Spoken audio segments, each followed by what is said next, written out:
নমস্কার, আমি তনুশ্রী। আমার তনুশ্রী রেসিপিস চ্যানেলে সকলকে অনেক অনেক স্বাগত জানাই। শীতকাল পড়তে শুরু করে দিয়েছে। এবার শীতকালে তো প্রচুর পিঠাপুলি খাওয়ার দিন, তাই আজকে আমি তোমাদের একটা সুজির ভাপা পিঠা বানিয়ে দেখাবো। কিন্তু এটা আমি নারকেল দিয়ে করবো না, কারণ অনেকে নারকেল খেতে পারে না। সেই জন্য আমি কমলাভোগ দিয়ে বানিয়ে দেখাবো। সবাই কিন্তু নারকেল দিয়ে এটা বানায়। তোমরা দেখতে থাকো আমি কেমনভাবে বানাই। আর যদি ভালো লাগে তাহলে একটা লাইক দাও, একটা কমেন্ট করো, একটা শেয়ার করো। আর আমার পাশে থাকতে কিন্তু ভুলো না। পাশে থাকার জন্য কি করতে হবে? সাবস্ক্রাইবটা করে দিতে হবে, আর পাশে থাকা বেল আইকনটা প্রেস করে দিতে হবে। তাহলে কিন্তু আমার নতুন নতুন রান্নাগুলো সবার আগে তোমরা দেখতে পাবে। সুজির ভাপা পিঠে বানানোর জন্য যা যা নিয়েছি সেগুলো আমি দেখিয়ে দিচ্ছি। আমি কমলাভোগ দিয়ে বানাবো, তাই কমলাভোগ নিয়েছি 3 পিস, এভাবে কেটে রেখেছি। চালের গুঁড়ো নিয়েছি অল্প পরিমাণ, দেখো আমি এইটুকু চালের গুঁড়ো নিয়েছি। দুধ নিয়েছি 1 কাপ, সুজি নিয়েছি 1 বাটি, আর কমলাভোগের যে রসটা ছিল সেইটা অল্প পরিমাণ নিয়েছি। নুন নিয়েছি, আর এলাচ দানা নিয়েছি কয়েকটা, বেকিং পাউডার নিয়েছি, আর সাদা তেল নিয়েছি। এই দিয়েই আমি আজকে সুজির ভাপা পিঠাটা বানিয়ে দেখাবো। চলো তাহলে কিভাবে বানাই দেখতে থাকো। চলো তাহলে এবার শুরু করি। প্রথমে আমি একটা পাত্র নিয়েছি, তার মধ্যে 1 বাটি সুজি দিয়ে দিলাম। দিয়ে সুজিটার মধ্যে আমি দিয়ে দেব কিছুটা চালের গুঁড়ো, অল্প একটু চালের গুঁড়ো দিচ্ছি। সুজি 1 বাটি নিয়েছি, হাফ বাটিরও কম কিন্তু চালের গুঁড়ো দিলাম। দিয়ে আমি ভালো করে দুটোকে মিক্সড করে নিচ্ছি। দেখো এইভাবে কিন্তু মিক্সড করে নিতে হবে। নিয়ে এর মধ্যে আমি দিয়ে দিলাম লবণ। দিয়ে এবার দেখো দুধ দিলাম, দুধের মধ্যে এলাচ দিয়ে ভালো করে একটু নাড়িয়ে দুধটা ঢেলে দিলাম। দিয়ে এবারে কি করলাম, আমি ভালো করে মেখে নিচ্ছি। মেখে নিয়ে আমি কিন্তু এটা 10 মিনিটের জন্য রেস্টে রেখে দেব। দেখো এরকম পাতলা হয়েছে, কিন্তু এটা রেস্টে রাখার পরে এটা শক্ত হয়ে যাবে। এবার একটা আমি পাত্র নিয়েছি, নিয়ে এর মধ্যে দিয়ে দিলাম সাদা তেল, তোমরা ঘিও দিতে পারো। দিয়ে চারিধারটা লাগিয়ে দিচ্ছি।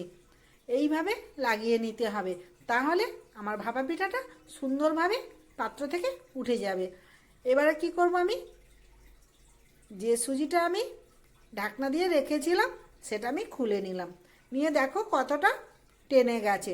এবার আমি এটাকে ভালো করে আবার একটু ফেটে নিচ্ছি। এবার আমি দিয়ে দিলাম কমলাভোগের যে রসটা রেখেছিলাম সেটা দিয়ে আমি ভালো করে আবারও মিক্সড করে নিচ্ছি। এইভাবে ভালো করে মিক্সড করে নিতে হবে। নিয়ে এবার এর মধ্যে আমি দিয়ে দেব বেকিং পাউডার, বেকিং সোডা কিন্তু নয়, বেকিং পাউডার। এটা মার্কেটে কিনতে পাওয়া যায়। দেখো আমি 2 চামচ দিয়ে দিলাম। 2 চামচ দিয়ে আমি ভালো করে এটাকে ফেটিয়ে নিচ্ছি। তবে এখানে একটা কথা বলি, বেকিং পাউডারটা তোমরা কিন্তু খুব বেশি দিলে হবে না, আবার খুব কম দিলেও হবে না। 1 বাটি জন্য কিন্তু আমি 2 চামচ দিলাম, এইভাবেই দেবে। দেখো আমি ভালো করে মেখে নিয়েছি। নিয়ে আমি এই যে পাত্রে তেল মেখে রেখেছিলাম তাতে করে কিছুটা আমি দিয়ে দিচ্ছি। দিয়ে আমি এর মধ্যে কমলাভোগ আমি কেটে রেখেছিলাম সেইগুলো আমি সাজিয়ে দিচ্ছি। এগুলো সাজিয়ে দিয়ে আমি এর মধ্যে আবারও বাকি যে সুজিটা আমি রেখেছিলাম সেটা কিন্তু এর উপর দিয়ে একদম সমান করে নেব।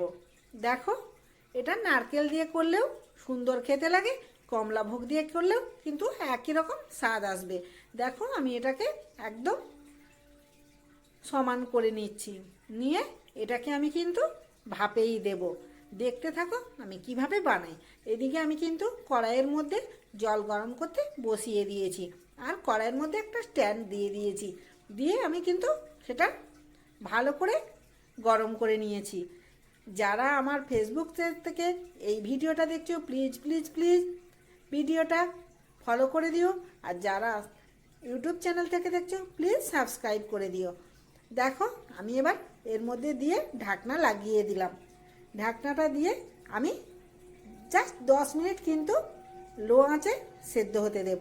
এবার দেখো এর উপরে আমি একটা ভারী জলের পাত্র বসিয়ে দিলাম, তাহলে বাইরের থেকে ভাপগুলো বেরিয়ে যাবে না, তার জন্য, অন্য কিছুর জন্য নয়। এবার দেখো 10 মিনিট পরে আমি ফিরে এলাম, আমি একটা চামচের পেছন দিয়ে কিন্তু দেখিয়ে দিলাম, একটুকু আমার চামচের পেছনে লেগে যাচ্ছে না, তাহলে বুঝতে হবে যে ভাপা পিঠাটা একদম পারফেক্ট হয়ে গেছে। এবার আমি একটু ঠান্ডা করতে দিলাম। দেখো আমি হাত দিয়ে দেখিয়ে দিচ্ছি, হাতে কিন্তু একদম লেগে যাচ্ছে না, খুব সুন্দরভাবে হয়ে গেছে। এবার ছুরির সাহায্যে আমি এটাকে তুলে নিচ্ছি। এইভাবে তুলে নিলে দারুণভাবে উঠে যাবে। পিঠাটা কিন্তু একদম খেতে দুর্দান্ত লাগে। শীতকাল তো পিঠাপুলিটা খেতে খুবই ভালো লাগে, তাই আমি বানিয়ে দেখাচ্ছি। দেখো দারুণ লেগেছে। এবার আমি এটাকে পিস পিস করে কেটে নিচ্ছি। এটা কিন্তু খুব সফট হয়েছে, খেতে কিন্তু খুব সুন্দর লাগবে। এটা বাচ্চা থেকে বড় সবারই খুব দারুণ খেতে লাগবে। দেখো আমার কি সুন্দর কমলাভোগ